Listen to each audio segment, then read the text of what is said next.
dalam upaya mencopot Anda, siapa orang yang paling bertanggung jawab atas pencopotan tersebut menurut Anda? Dua. Siapa? Amin Rais dan Megawati. Mengapa? Ya, tanya sana aku tanya. Waktu itu orang pinter loh. Jasanya bagi bangsa ini besar sekali walaupun dosanya juga besar. Nah, satu pemandangan yang kurang elok, Gus. Anda keluar memakai celana pendek dan kaos oblong. Banyak orang bilang itu tidak pantas sebagai presiden Anda tampil seperti itu. Mengapa Anda tampil seperti itu? Nah, ya itu supaya saya nggak dianggap presiden. Saya di dunia ini yang pantas pemimpin Indonesia ya.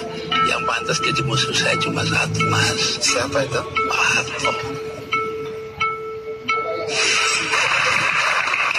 Jadi, Gus Dur, tadi itu ringkasan dari peristiwa detik-detik terakhir Anda mengundurkan diri atau mundur atau dimundurkan.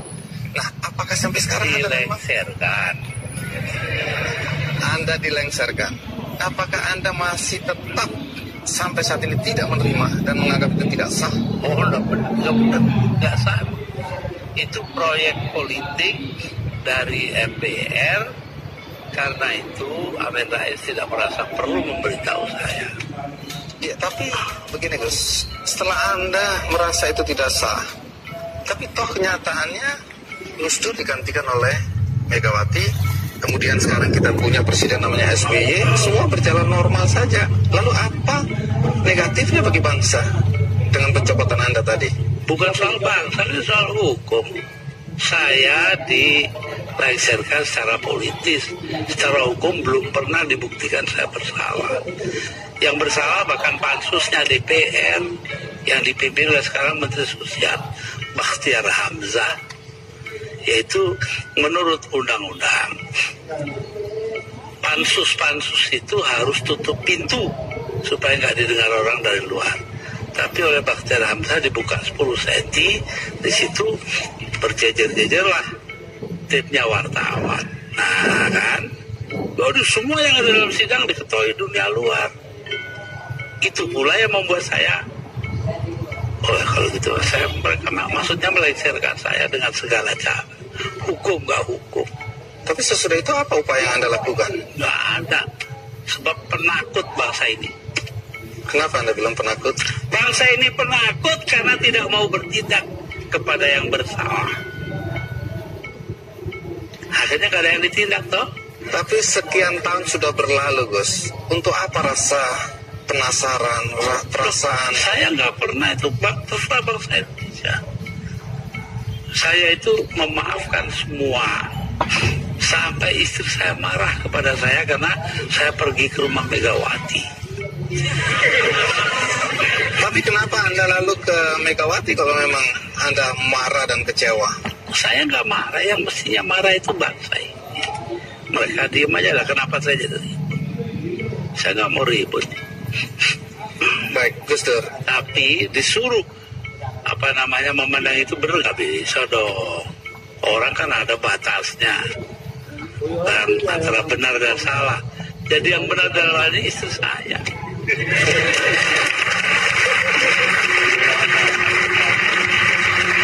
Tapi kenapa Gus Dur nggak mau? Tanya dia, jangan tanya saya dah. 300.000 orang Mas tanda tangan supaya saya jangan berhenti jadi presiden.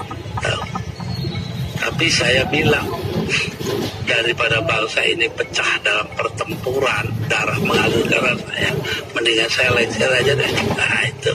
Tapi omongan ini kan dibilang omongan ngawur Gus, karena faktanya ketika Anda bilang nanti jutaan orang akan datang masuk Jakarta, orang-orang dari Jawa Timur, itu ditunggu saya nggak ada apa. Saya yang nahan kok.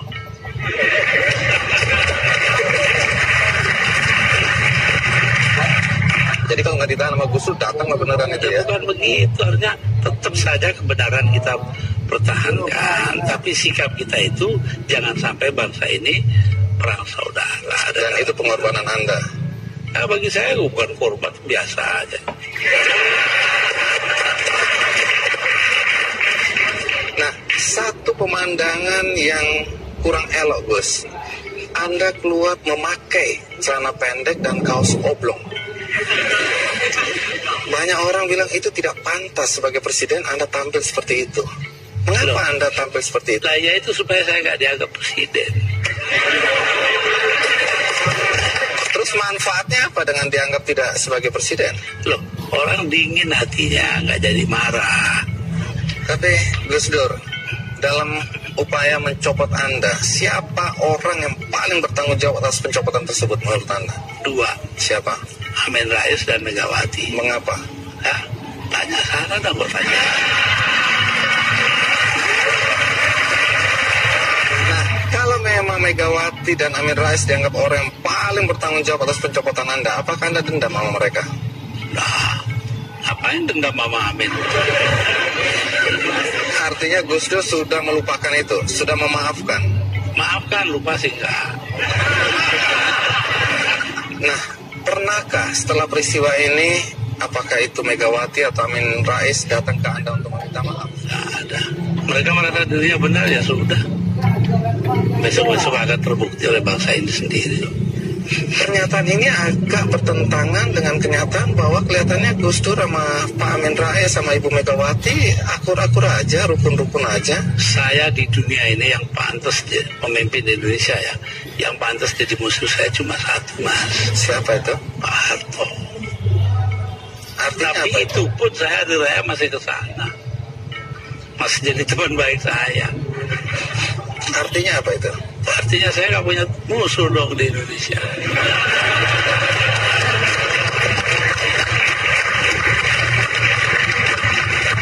Ada satu hal, kita banyak mendengar bahwa teman-teman dekat Anda dulu menyesalkan kenapa Anda jadi presiden.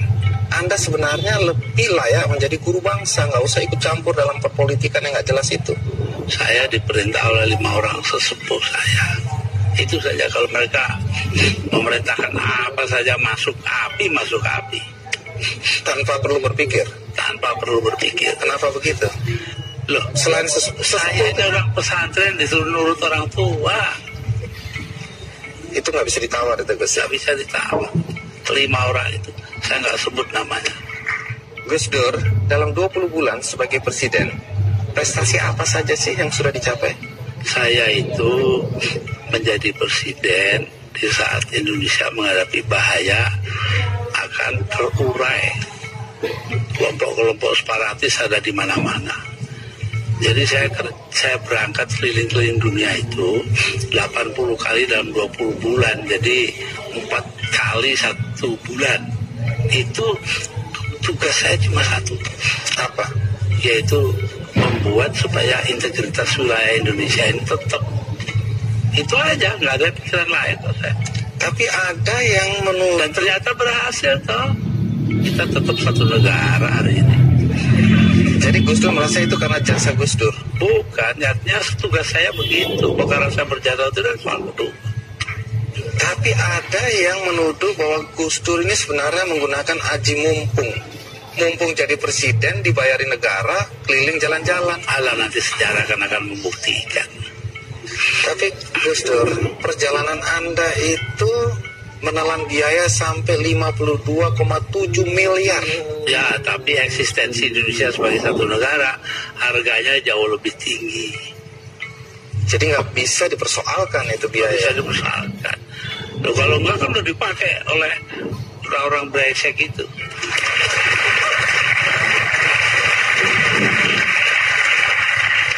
Salah satu yang masih menjadi perdebatan sampai sekarang adalah ketika Gus Dur membubarkan Departemen Sosial dan Departemen Penerangan. Kalau Departemen Sosial dulu, apa alasan persisnya? Sementara banyak orang terlantar yang harus diayomi oleh departemen itu. Persisnya itu. Karena departemen itu yang mestinya mengayomi rakyat, ternyata korupsinya gede-gedean. Sampai hari ini. Kalau membunuh tikus kan tidak perlu membakar lumbungnya. Oh memang. Kenapa Anda bakar lumbungnya? Bukan. Karena tikusnya sudah menguasai lumbung.